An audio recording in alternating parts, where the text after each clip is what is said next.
स्वच्छ परिवेश सुस्थ जीवनर मूल मंत्र ଏହି ବାର୍ତ୍ତାକୁ ନେଇ ପ୍ରତ୍ୟେକ ମଙ୍ଗଳବାର ପାଳିତ ହେଉଥିବା ଆମ ଗଞ୍ଜାମ ସ୍ୱଚ୍ଛ ଗଞ୍ଜାମ କାର୍ଯ୍ୟକ୍ରମ ଅନ୍ତର୍ଗତ ମଙ୍ଗଳବାର ସାନଖେମୁଣ୍ଡି ବ୍ଲକରେ ବ୍ୟାପକ ସ୍ୱଚ୍ଛତା ଅଭିଯାନ ଅନୁଷ୍ଠିତ ହୋଇଛି।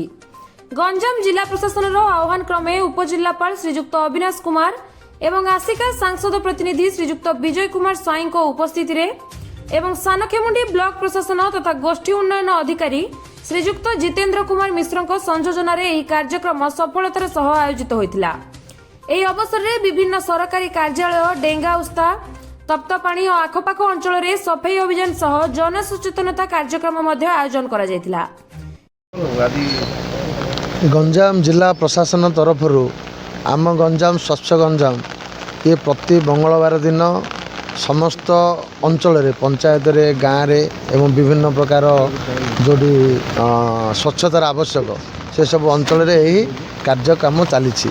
ଆଜି ଆମେ ଡେଙ୍ଗା ଉସ୍ତା ସାନଖେମୁଣ୍ଡି ବ୍ଲକର ଡେଙ୍ଗା ଉସ୍ତା ଏବଂ ତପ୍ତପାଣି ଅଞ୍ଚଳରେ ଶହ ଶହ ଲୋକଙ୍କ ଦ୍ୱାରା ଆମେ ତାରେ ଉପଜିଲ୍ଲାପାଳ ବି ଥିଲେ ବିଡ଼ିଓ ଥିଲେ ଏବଂ ଆମେ ସମସ୍ତେ ମିଶିକିରି ଏହି କାର୍ଯ୍ୟକ୍ରମକୁ ଆହୁରି କେମିତି ଅଧିକ ହେବ, ଗଞ୍ଜାମ ଜିଲ୍ଲା କେମିତି ସ୍ୱଚ୍ଛ ହେବ, ଲୋକ ରୋଗରୁ କେମିତି ନିରାକରଣ ହୋଇପାରିବେ ଏବଂ ଆ ଉପରେ ଜାଣିବେ। ଆମର ପ୍ଲାଷ୍ଟିକକୁ ଆମେ ବର୍ଜନ କରିବା ଏବଂ ପ୍ରତ୍ୟେକ ଜାଗାରେ ରାସ୍ତାଘାଟ ଘର ଦ୍ୱାର ପ୍ରତ୍ୟେକ ଜାଗାରେ କେମିତି ସ୍ୱଚ୍ଛ ରହିବ।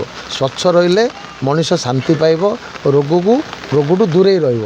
ଏଥିପାଇଁ ଏ ଯେଉଁ ଉପାୟ ଚାଲିଛି ଇଏ କଣ୍ଟିନ୍ୟୁ ଚାଲିବ। ପ୍ରତି ମଙ୍ଗଳବାର ଦିନ ପ୍ରତ୍ୟେକ ଜାଗାରେ ଏ କାର୍ଯ୍ୟକ୍ରମ ହେଉ। ଆମେ ଆଉ ଲୋକଙ୍କୁ ଉତ୍ସାହିତ କରିବା, ଲୋକଙ୍କୁ ସଚେତନ କରାଇବା।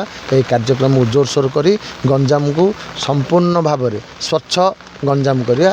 ଏ ଯେଉଁ କାମ ଚାଲିଛି ସେ ଠିକ୍ ଭାବରେ ହୋଇପାରିବ ବୋଲି ଆମେ ଆଶା ପ୍ରକାଶ କରୁଛୁ। ଆମ ଗଞ୍ଜାମ ସ୍ୱଚ୍ଛ ଗଞ୍ଜାମ ଏହି ଅଭିଯାନରେ ବିଭିନ୍ନ ବିଭାଗର ଅଧିକାରୀ, ଜନପ୍ରତିନିଧି, ଅଙ୍ଗନବାଡି କର୍ମୀ ଓ ସ୍ଥାନୀୟ ବାସିନ୍ଦାମାନେ ସକ୍ରିୟ ଭାବେ ଅଂଶଗ୍ରହଣ କରି ରାସ୍ତାଘାଟ, ବିଦ୍ୟାଳୟ ପରିସର ଏବଂ ସାର୍ବଜନୀନ ସ୍ଥାନଗୁଡ଼ିକୁ ସଫା କରିଥିଲେ।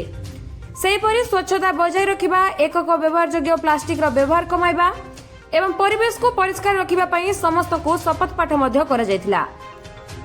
ଆମ ଗଞ୍ଜାମ ସ୍ୱଚ୍ଛ ଗଞ୍ଜାମ ଅଭିଯାନ ମାଧ୍ୟମରେ ସ୍ୱଚ୍ଛତାକୁ ଏକ ଜନ ଆନ୍ଦୋଳନରେ ପରିଣତ କରି ସ୍ୱଚ୍ଛ, ସୁନ୍ଦର ଓ ସୁସ୍ଥ ଗଞ୍ଜାମ ଗଠନ କରିବା ଦିଗରେ ଜନସାଧାରଣଙ୍କ ସହଭାଗିତା ବୃଦ୍ଧି କରିବା ଉପରେ ମଧ୍ୟ ଗୁରୁତ୍ୱାରୋପ କରାଯାଇଥିଲା।